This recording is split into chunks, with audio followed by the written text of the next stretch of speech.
Hello everybody and welcome back to Screen Stars. An Idiot Abroad is a TV series that first aired in 2010 on Sky One in the UK, and I'm unsure about the rest of the world.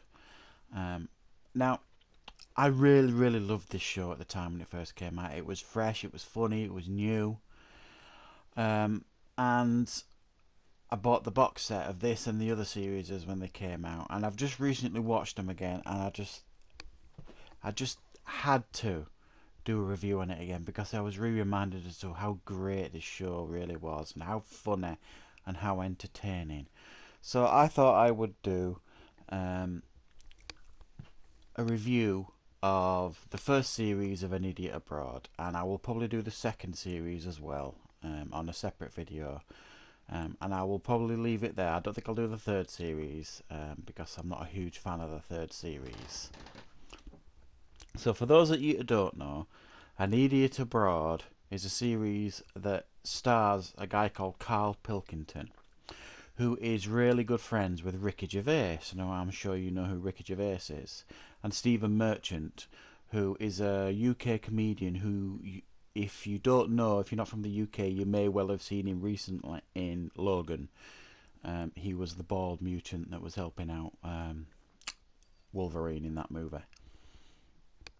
So, what they decide to do, because they think that Carl basically is, well, he explains in the opening credits that he thinks he's a moron, Ricky Gervais, is they want to send him around the world to try and open up his mind a bit and see what's out there, cultures, etc., etc. Now, again, Ricky Gervais is very honest about it. He doesn't do it for that reason. He does it because he wants him to hate it, because he knows it'll be funny if he hates it. So they decide to send him around the world to see the seven wonders of the world.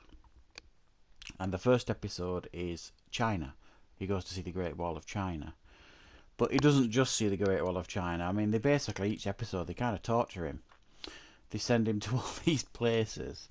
But he does loads of other things before he gets to see the wonders. And every single one of them, you can universally say that he pretty much hates. I mean, in China, he's absolutely taken back by the eating habits over in China. You know, with the fact that they're eating bugs and fetuses. At one point, you see someone eating, and the toilet habits in China, and everything is just to him really odd and really weird, and he can't get his head around it.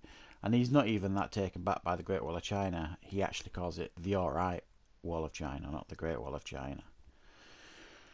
The second episode, he goes to India to see the Taj Mahal. And this is I think one of the funniest episodes, because he goes to India and he's pretty much poorly from day one, really, in regards to getting the runs and the upset stomach, and he's miserable as sin throughout this, pretty much. But it's just so funny. He goes to like a religious festival. He He's basically constantly tortured throughout this whole episode. And by the time he gets to Taj Mahal, he's just had enough, really. You can see it. And he has a phone call with Ricky Gervais at one point. It's either him or Stephen Merchant are right at the end. And they say, "What do you think then?" And he stood there looking at the Taj Mahal. And he says, I've seen a lot. I've done a lot. I've shat a lot.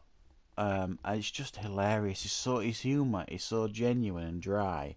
And for those of you who don't really understand, a normal British person or English person, not one that you've seen in movies, Karl Pilkington, he is, generally speaking, a normal English person, and their way of thinking about things.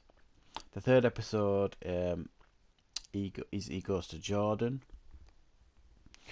and the reason he goes there is to see, I forget its name now. It's the one that you've seen in like the Indiana Jones movies. So it's like the building that's carved into stone.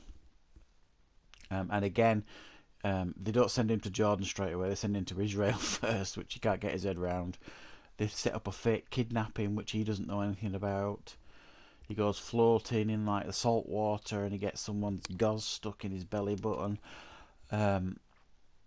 He goes on this massive camel ride that almost kills him. He hates it with a passion and he refuses to go on it any further.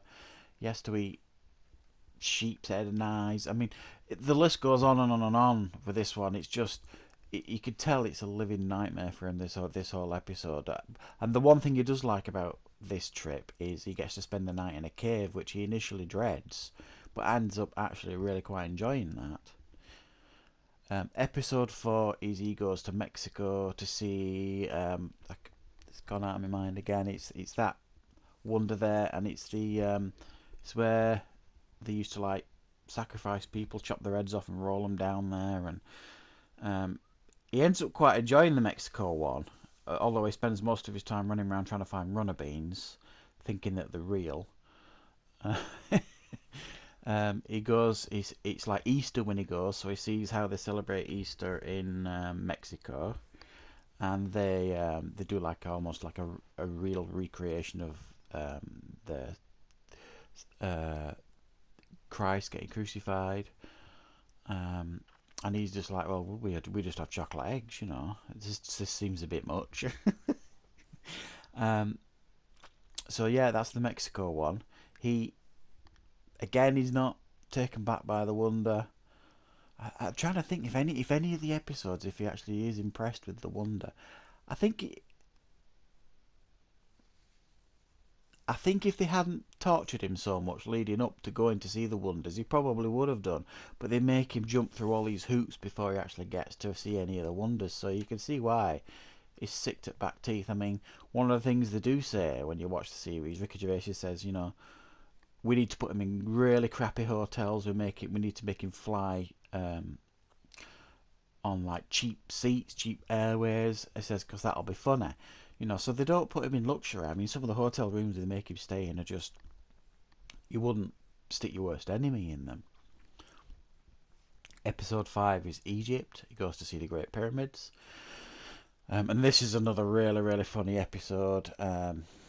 He gets to Egypt and he gets to stay in this hotel that Michael Palin stayed in 30 years ago. So it isn't up to standard now. He can't sleep because of all the noise outside. Every time he goes out, he gets bombarded with people trying to sell him things. Again, he goes on another camel to go and see the pyramids. He meets this strange couple that think the pyramids were built by aliens, and he goes and spends some time with them. And strangely, he quite relates to them. A really, really funny episode, and some of the stuff he comes out with in this episode is just absolute class, you know. He sees like plastic bags and nappies being blown around in the wind, and he says, yeah, you don't see that in the brochure, do you? Shitty nappies getting blown about. Really, really good episode. Really enjoyed this one. They were all good episodes. Episode 6, Brazil, another very good, very funny episode. He joins the Brazilian parade, the massive parade that they have. That's him dressed up there. He has to dance on that, which he hates. They make him stay in this awful hostel that's crammed full of all these people because they're there for the parade, and it's just the worst conditions ever. He makes friends with a chap who turns out to be like a transvestite, which he didn't realise. And then he goes and sees Christ the Redeemer, and again he's not overly impressed. All he seems to be focused on the fact that he thinks it's got a big chin. He doesn't realise that that's the beard. And when he's told that that's the beard, he sort of said, well, they could have put a bit more effort into making it look like a beard. That's all he could say. So yeah, the Brazil episode was another favourite of mine. If I had to pick a weak one, I don't really think there is. My least favourite one is probably the Mexico one, and maybe the final one, the Peru one, which is what we're coming on to now. Episode 7 is Peru. And the wonder he has to go and see there is, like I say, it's in South America. It's like a 13-hour trek to access it. And so he turns around to Ricky Gervais and says, well, it's not accessible then, is it? Which is very true, it's not. So he ends up going to South America. He hates this one with a passion. But it's the last one, so he kind of grins and bears it. He has to like sleep in the jungle. He can't take it. He's worried about where he's going to poo. Everything in this episode seems to get on his nerves. And I think by this one, you could almost see he's had enough, because he kept saying to the camera, he says, "I know you people at home watching this will be saying, what are you moaning about? You're one of the luckiest men in the world." He says, "But you're not here, are you? You're not experiencing what I'm experiencing, and I just want to go home." You kind of feel sorry for him a little bit in a lot of the episodes, because it kind of feels like he's being bullied a little bit by Carl and Stephen, but they're not. They're actually best mates. A lot of people thought he was an actor, Carl, that was placed into this series, but the truth is, he's a real person. This is him, and what you see is what you get with him. So if you haven't seen this show, you really, really must seek it out. It's hilarious.